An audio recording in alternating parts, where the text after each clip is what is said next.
YouTube. I'm gonna try and make this one quick because I'm kind of fucked up, a little hungover and shit. We got the Floyd Mayweather debate coming back up again, and for the Bloodboxing, Vidz06, and probably a couple other folks.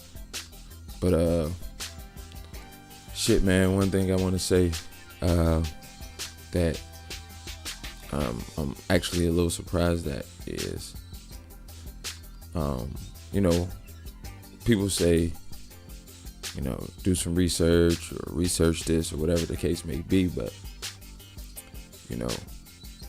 and it's way more than box rec, and that's what I used to do. You know what I'm saying? I used to be that way.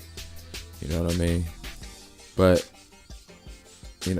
just lately, in the last couple of months, I've just been doing a lot of reading.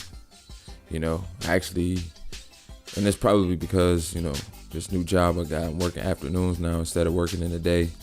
So for the most part, a lot of days I like go to the library and pick up a couple books, and take them to work with me and read them. What I found out, which is very interesting, is in reading, I found out so many interesting things about something that I thought I knew so much about. You know what I mean? I'm a fucking avid boxing fan. I've watched a lot of fucking boxing in my life.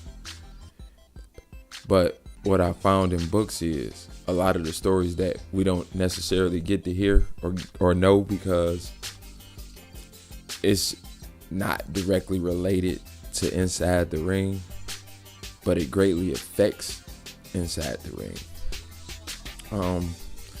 And what I mean by that is just a few instances of, like, for instance, a particular fighter, he may get to the pinnacle where, he is the main guy, the draw, but then he really has no worthy name appealing opponents. So what his people, his handlers and promoters will do is they'll pay and try and finagle sports writers and newspapers and shit like that to write about another guy just to build him up so their guy will have somebody to fight. And this kind of goes on, or a continuation from my last video talking about a boxer's drawing power. And what's funny is, that is the common denominator with everything. Whether you are a singer or a rapper, a movie star, you fucking sell fucking belts, you know what I'm saying? If people not buying your shit, it don't matter. If people are buying your shit, it don't matter. You know what I'm saying? It don't matter. I can give you a prime example. The Apple products. Do Apple products do anything that any other product doesn't do? Fuck nah. But because of that shit is flying off the shelves like it is, it ain't no reason to change. There's no reason to change up the motto. You know what I'm saying? It don't matter what Floyd Mayweather does inside the ring. As long as people paying money and showing up to see it, it don't fucking matter. If he had 43 fights and 43 knockouts, or he had 43 fights and fucking 21 of them was losses, but people was showing up and paying that ticket money to go see his ass fight, it wouldn't matter. It wouldn't fucking matter.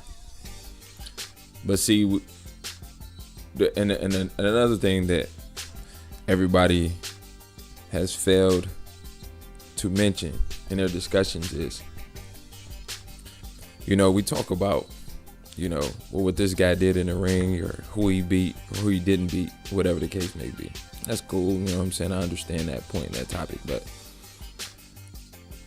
this comes up when we discuss a lot of shit, whether it be basketball, greatest of all time, or the best team right now, who's better, LeBron or Kobe, or fucking Jay-Z or Nas. Our emotion drives us to do any fucking thing. You know what I'm saying? The girl you with, you know what I'm saying? She probably ain't the prettiest girl in the world.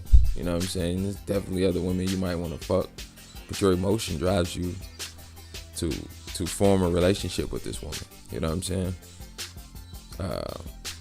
If you live in, like myself, I live in Detroit, and no matter what, each and every week, my dumb ass sit there and watch the damn Lions play.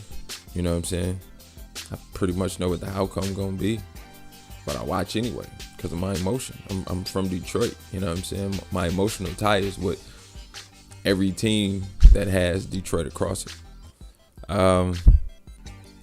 Even in watching the Jonathan Banks fight, I've never met Jonathan Banks.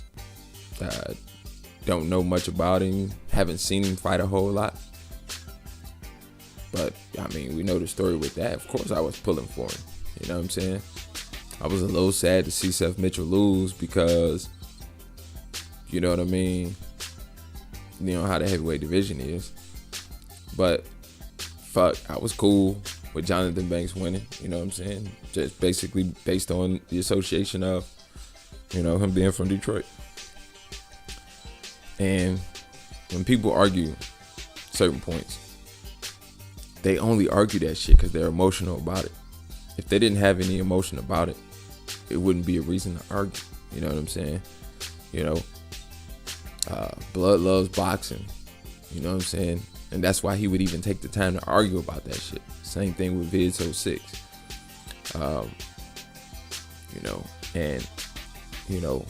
He's emotional about Floyd Mayweather.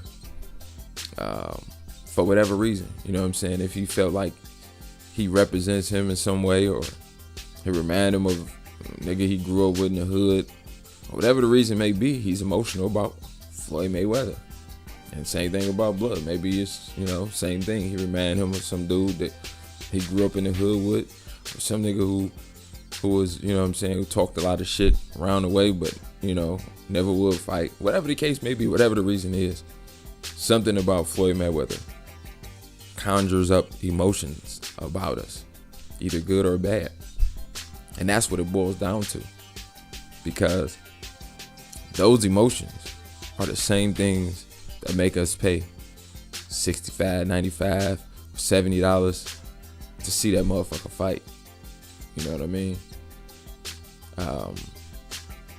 And I want to touch on this just a little bit. You know what I'm saying? I'm going to have to make another video to really go in depth about this. You know what I mean? We always discuss what fighters do in the ring.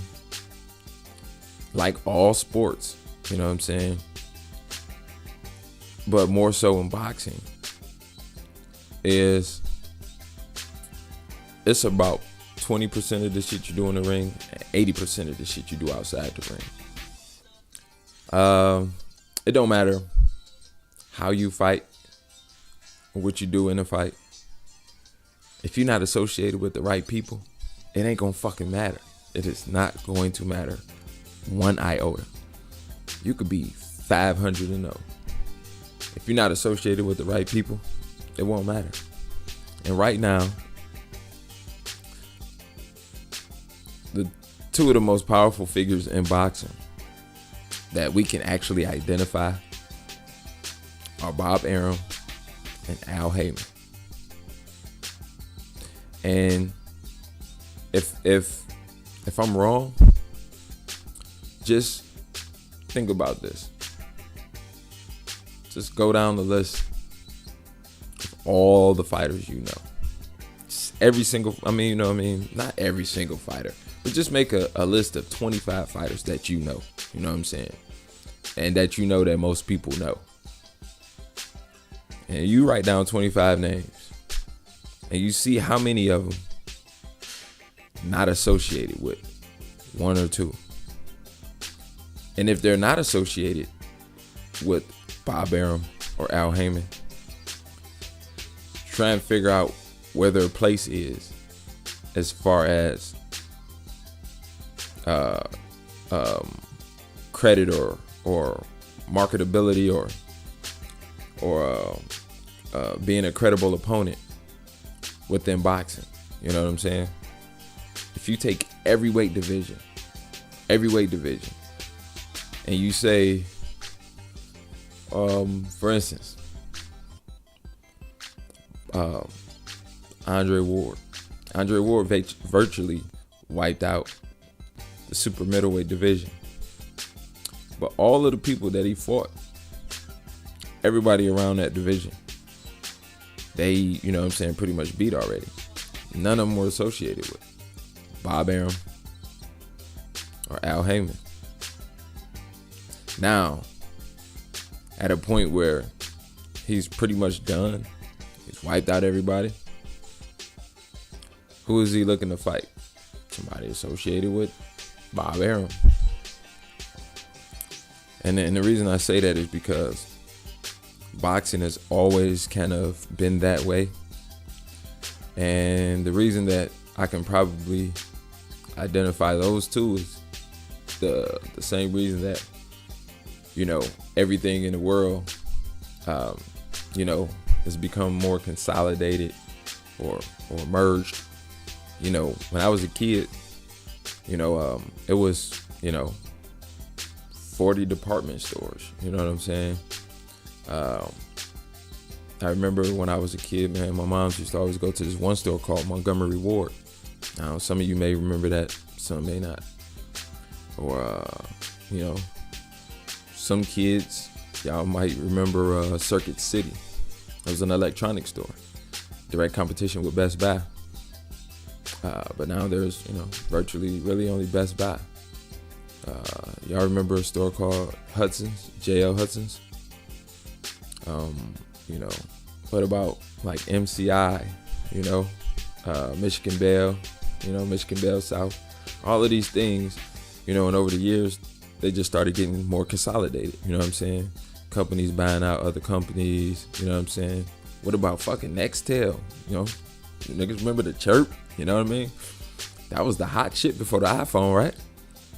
You know, but eventually, you know what I'm saying, just started getting more and more consolidated. And I think the same thing happened with like boxing, you know what I'm saying? Because back in the day, you know, you had like, you know, your regional shit, you know? You had the dude who was the guy in Detroit and around Detroit, you know what I'm saying? You had a guy who was that shit in Chicago, in New York, and Baltimore, and Philadelphia, you know what I'm saying, Los Angeles. But because everything is so consolidated, you know what I'm saying, with media and TV, fucking internet and all that, you can consolidate it more. So I think that it comes down to the two power brokers of, you know what I'm saying? I'm sure that it's a guy over both of them or a couple of guys over both of them, you know what I'm saying, who are probably more powerful. But those are the two identifiable figures, you know what I'm saying, that I can associate with when it comes to making power moves in boxing. But like I said, I'm gonna have to make a different video dwelling deep into that shit. You know what I'm saying? And with Adrian Broner, the thing here is, just like Floyd Mayweather, the dude is talented as fuck. You know what I'm saying? There ain't no way that nobody can sit here and say he can't fight. Is he similar to Floyd Mayweather? Yeah. But Floyd Mayweather was similar to fucking Sugar Ray Leonard, Muhammad Ali. Sugar Ray Leonard was similar to Muhammad Ali and Ray Robinson. Ray Robinson was similar to Jack Johnson. And it just goes on and on. And the one thing about these guys that people fail to realize and understand is that you have to touch emotion, whether good or bad. You have to make people feel emotional one way or the other about you. You know what I'm saying? Like, no matter if you get in there and knock a motherfucker out, or you get in there and just barely tap a decision on the motherfucker, you have to make people care about what the fuck you do. You know what I'm saying? And that's what it boils down to. You know what I'm saying? Butts and seats. You know? Because if you pack an arena, it don't fucking... Look at Mike Tyson. Ended his career when he had no shot at winning fights. He was fucking packing arenas. And that's all that mattered. And over the course of history, it always happens. They milk that shit. Whether it be the fighters or the people that handle them. They milk that shit until they can't milk it no more. You know, there came finally a time where people said, yeah, Mike Tyson is absolutely fucking washed up. You know what I'm saying? There ain't no sense in him getting in the ring no more. Now, same thing with Bernard Hopkins. He's washed up. You know what I'm saying? Don't get it twisted. You know, he really couldn't beat top light heavyweights or skilled light heavyweights for real. But he's going to milk it until people absolutely know positively 100% that he can't compete with top level guys in boxing anymore. So if that's 50 or 51 or 55, however long he can milk it, he's gonna do that. And I used to always say, like, fuck, man, this some bullshit, you know what I'm saying? Bernard Hopkins shouldn't be fighting that.